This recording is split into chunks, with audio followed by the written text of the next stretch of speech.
कई वर्षों पूर्व उत्तर भारत के एक छोटे राज्य में कुछ ऐसा हुआ जिसने पूरी दुनिया को जीवन के वास्तविक सुख से परिचित करवाया। कपिलवस्तु के दयालु राजा शुद्धोधन की पत्नी रानी माया ने एक खूबसूरत सपना देखा, जिसमें एक सुंदर श्वेत गज दैविक प्रकाश में तैरता हुआ रानी की तरफ आया और उनके गर्भ में समा गया।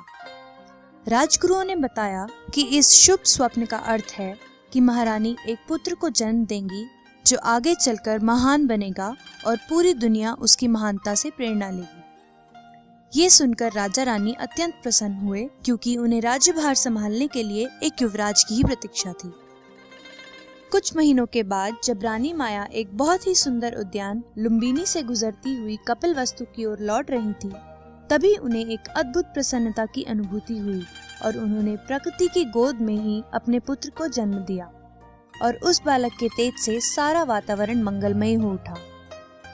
राजकुमार का नाम सिद्धार्थ रखा गया और उनके दर्शन करने के लिए कपिलवस्तु में देश प्रदेश से कई लोग आए, जिनमें एक वृद्ध महापुरुष संत असित भी शामिल हुए, जिन्होंने राजा रानी को बताया कि सिद्धार्थ बड़ा होकर एक महान राजा बनेगा।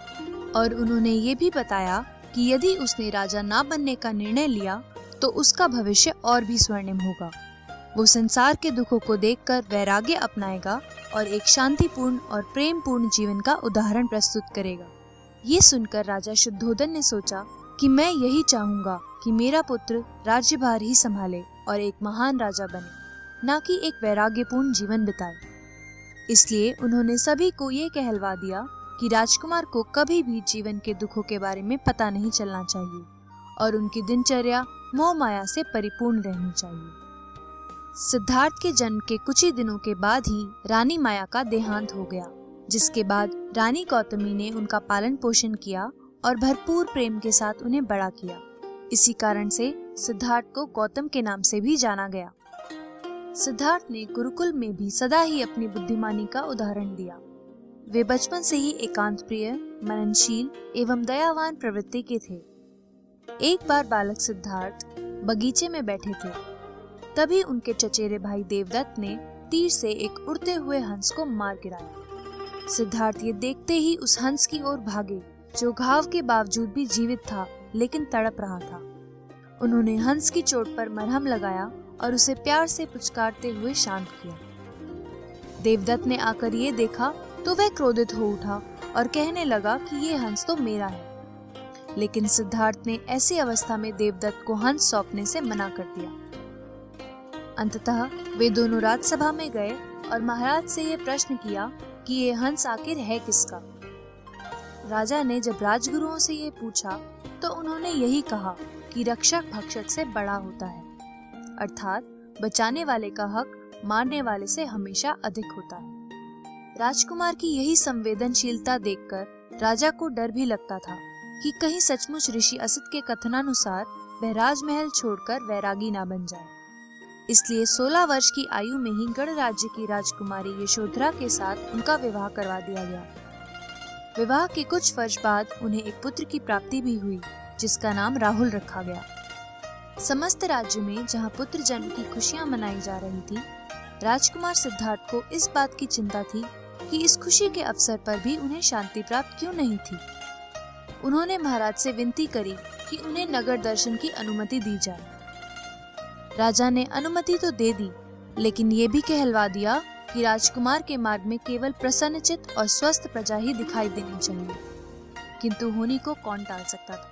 जब राजकुमार नगर दर्शन के लिए निकले तो उन्हें रास्ते में 4 दृश्यों का दर्शन हुआ।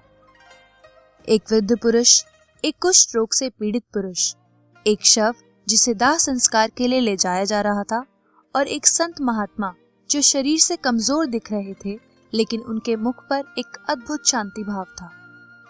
उन्होंने सारथी से जब इन दृश्यों के बारे में पूछा तो उसने यही कहा कि हे राजकुमार, मृत्यु, रोग और आयु, इन 3 चीजों पर तो किसी का वश नहीं है। ये तो किसी को भी हो सकती है। राजकुमार ये सुनकर चिंतित हो उठे और उन्होंने ये पूछा कि क्या इस दुख से एक दिन मुझे, यशोधरा और मेरे पुत्र को भी गुजरना होगा। तब सारथी ने थोड़ा झिझकते हुए सर हिलाया। दुखी राजकुमार ने सारथी से फिर पूछा कि ये संत महात्मा वृद्ध और कमजोर होने के बावजूद इतने शांत और प्रसन्नचित क्यों दिखाई दे रहे हैं।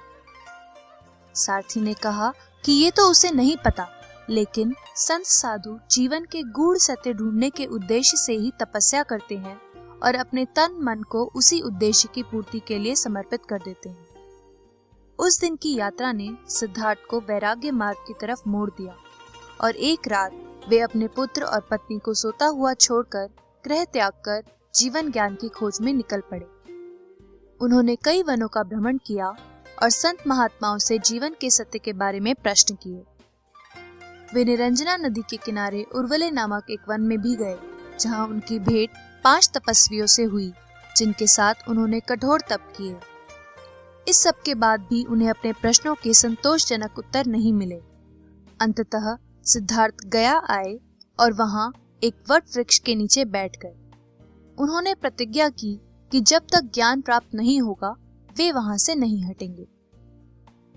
7 दिन और 7 रातों तक निरंतर समाधिस्थ रहने के बाद वैशाख पूर्णिमा के दिन उन्हें सच्चे ज्ञान की अनुभूति हुई। इस घटना को संबोधि कहा गया। उस वृक्ष को बोधि वृक्ष के नाम से जाना गया तथा गया को बौद्ध गया का नाम दिया गया। सिद्धार्थ गौतम को भी इस दिन के बाद महात्मा गौतम बुद्ध का नाम मिला।